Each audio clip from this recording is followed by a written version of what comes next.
Tom Clark laid under the stone, destined forever to be walked on. Railroad Bill, a ghost on the tracks, a man and a myth with the wind at his back. Alabama scoundrels, wild and free, outlaws roaming from the hills to the sea. Pirates, bandits, and bushwhackers too. History's shadows come into view. Bloody Bob Sims with his prophets war, preaching fire through the devil's door. And Steve Renfro with the sheriff's star.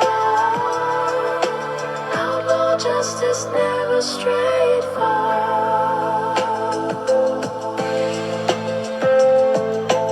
Jamie here with Country Diggers. Welcome to the Speakeasy. Today we're going to be going into Alabama Scoundrels, Outlaws, Pirates, Bandits, and Bushwhackers by Kelly Kazek and Will Elrick. Today we'll be talking about Railroad Bill, so stay tuned. All right, Railroad Bill also has a folk song with it. So what I'm going to do is read the folk song to y'all and then tell you the story of Railroad Bill. All right, the lyrics are from Crooked Steel, Railroad Bill. Railroad Bill, he doesn't work and he never will. And it rides, ride. Buy me a chicken and send me a wing. It'll look like I've been working, but I ain't done a thing. And it's ride. Railroad Bill was a mighty mean man. He shot the midnight lantern out of the brakeman's hand. And it's ride. I'm going up to a mountain, I'm going out west. Got a 44 pistol sticking out my vest. And it's ride. Railroad Bill, he took my wife. He said if I don't like it, he would take my life. And it's ride. Railroad Bill, rolling up a cigar with a $10 bill. And it's ride. I'm going to find me a pistol as long as my arm. I'll kill everybody who's ever done me harm. And it's ride. All right, that was by Crooked Steel. The lyrics were, and the song is Crooked Steel too. You can find that on YouTube. I've got it on my playlist on iTunes. I don't think I have it on my YouTube playlist, but I'll put it on there in case anybody wants to go to it and listen to it. But now on to the story. All right.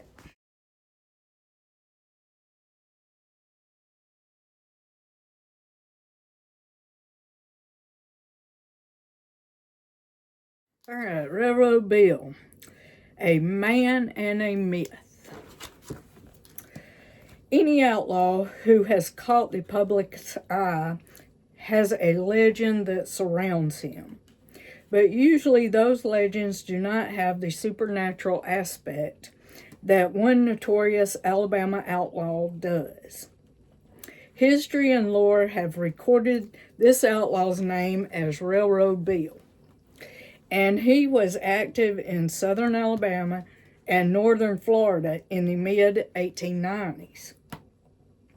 Even though Bill was reportedly killed in 1897, Louisville and Nashville railroad workers to this day report seeing a black man wearing clothes that don't fit our modern times, limping along the tracks that run north to south from Alabama into Pensacola, Florida.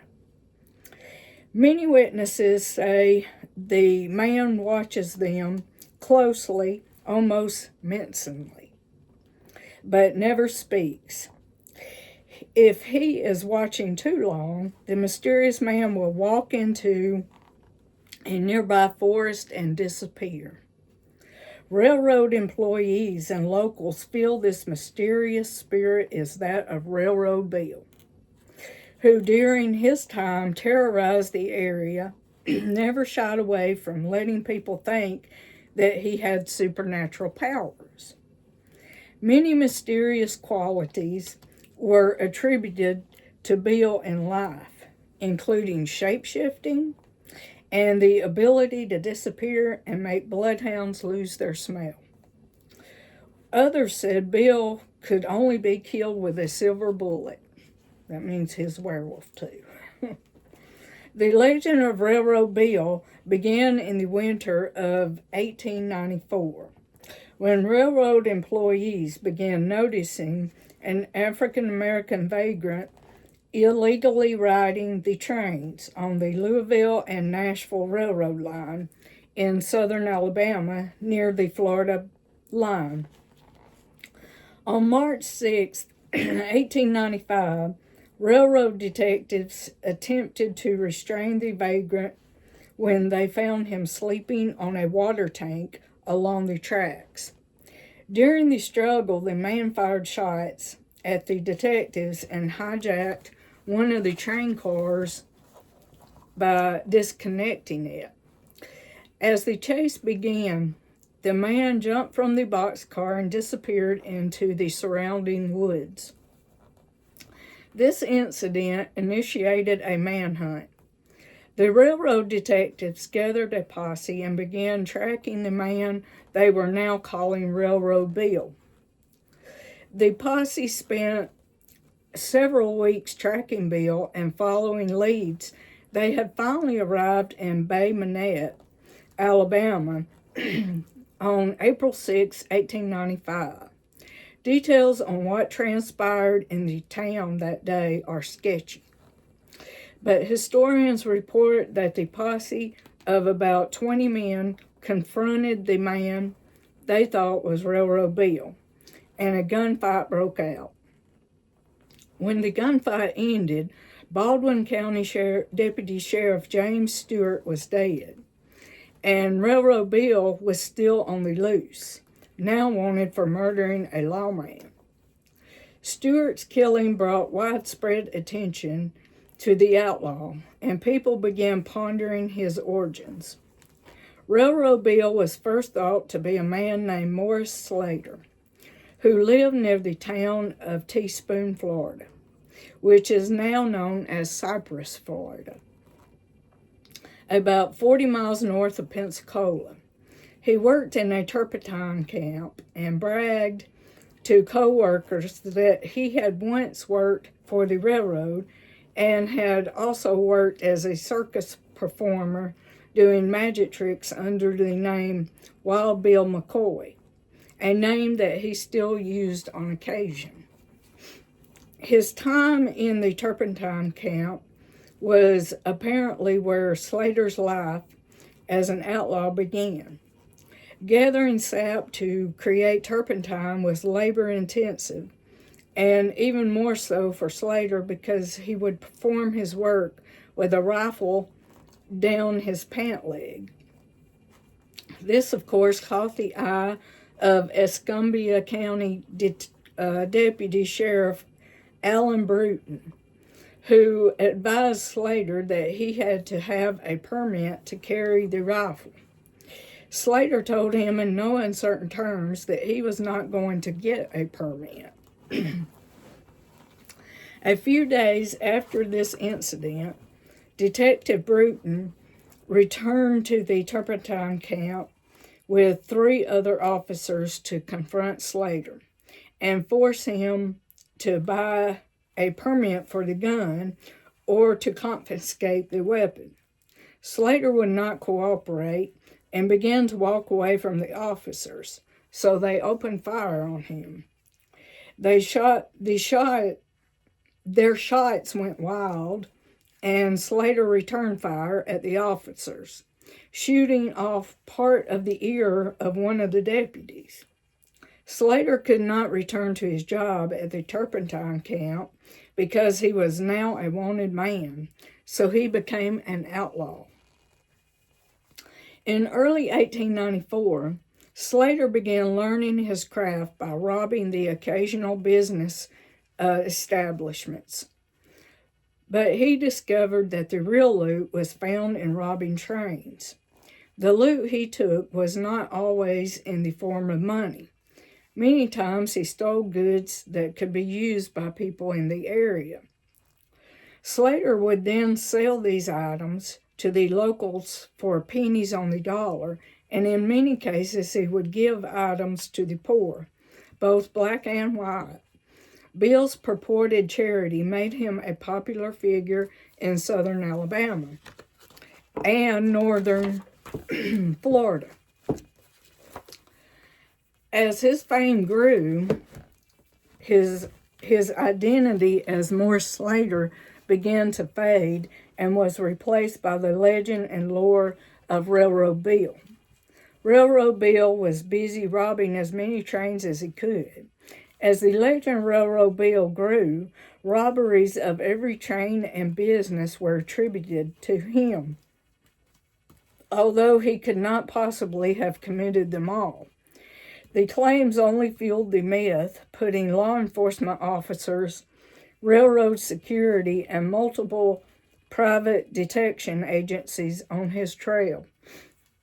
Excuse me. One tactic was used to capture Railroad Bill was to have black detectives go undercover to gain his confidence. One of the most documented investigations of Railroad Bill in late 1894 was carried out by Detective Mark Stinson. Stinson, who was black, was assigned to befriend Bill and gain his confidence. Stinson managed to do so and rode with the outlaw for several months. During this time, he made multiple reports to local officials regarding Bill's actions. But in every report, he noted that Railroad Bill never let his guard down, so there was no chance for the outlaw to be captured. Eventually, Stinson's reports stopped, and the detective was never heard from again. Authorities believe Railroad Bill had discovered the detective's true purpose, and another murder was attributed to the outlaw. With his crime spree continuing, Railroad Bill had a price on his head that was steadily growing. Authorities in Mobile posted a $500 reward for information on the capture of Railroad Bill, also known as Morris Slater. Information on Bill began to pour in from locals hoping to collect. In early July 1895, an informant passed information about Railroad Bill's hideout to Escambia Sheriff E.S. McMillan. The informant advised the sheriff that Bill was holed up outside Bluff Springs and that Bill was heavily armed and always on guard for an attack. Sheriff McMillan raised a posse as darkness approached on the night of July 3rd, 1895, set out to capture or kill the bandit. True to the informant's information, Railroad Bill was ready for the attack. and an immense gun battle ensued between the outlaw and the posse. During the barrage of gunfire, Sheriff McMillan was struck in the chest. The injury to Sheriff McMillan angered the men in the posse, and they unleashed a torrent of gunfire that they were sure to kill the outlaw. They turned their attention to the gravely injured sheriff. Working in the darkness was futile, so the men loaded him on a wagon and took him to a doctor in town, planning to return at first light to collect Railroad Bill's body. They soon learned the sheriff was struck in the heart, and even with medical attention, he soon died, leaving another murdered lawman attributed to Railroad Bill. When members of the posse returned to the site of the shootout, they were shocked to see there was no body, only a blood trail that trackers eventually lost. The fact that Railroad Bill had survived yet another shootout added to his aurora of mystery. Many of the posse members and most civilians began to believe that Railroad Bill could only be killed by a silver bullet. Even as tales of Railroad Bill's supernatural powers grew, his popularity with residents of the area began to fall dramatically. Sheriff McMillan was a popular lawman, and his death brought about a change in the public opinion of Railroad Bill. People began to see him for what he was, an outlaw. The killing also resulted in a reward of $1,250, a fortune to most people at the time. The promise of the large reward led to the formation of the posse that would finally see the end of Railroad Bill. The posse consisted of local lawmen, bounty hunters from as far away as Texas and Indiana, operatives of the Pinkerton National Detective Agency, L&N detectives, and the occasional vigilante. The Montgomery Daily Advisor reported that those hunting the fugitive had become a small army numbering at least 100 men loaded for bear. Several stories surrounded the death of Railroad Bill, but one detail remains constant. The outlaw was killed on March 7th, 1896, on Ashley Street in Atmore, Alabama. The most widespread story of that day was that the posse says that a posse hunting an outlaw stopped in Atmore to rest the horses at the same time that a black man with a limp entered the Tidmore and Ward store on Ashley Street to purchase cheese and crackers. The shoekeeper recognized the man as Bill McCoy and knew he was wanted, but legends of the outlaw's supernatural abilities kept the businessman from attempting to subdue the man. After paying, Bill exited the store and sat on a barrel outside to eat his cheese and crackers. J. Leonard McGowan, a member of the posse, also had recognized the outlaw, but remaining members of the group were watering their horses or resting from their travels. McGowan knew he would be unable to win in a gunfight against the killer who had vanquished many a foe, so he entered the store with his rifle and took up position behind a window with a view of the infamous Railroad Bill. It was in the middle of the afternoon on a clear day in Atmore when Railroad Bill met his demise. McGowan squeezed the trigger of his rifle, firing the round that mortally wounded Bill McCoy, a.k.a. Morris Slater, a.k.a. Railroad Bill. Less than 1 second after the outlaw was struck by McGowan's rifle round, his body was struck a second time by buckshot from the shopkeeper's shotgun. The rest of the posse, hearing the gunfire, arrived on the scene and also opened fire on the corpse of Railroad Bill.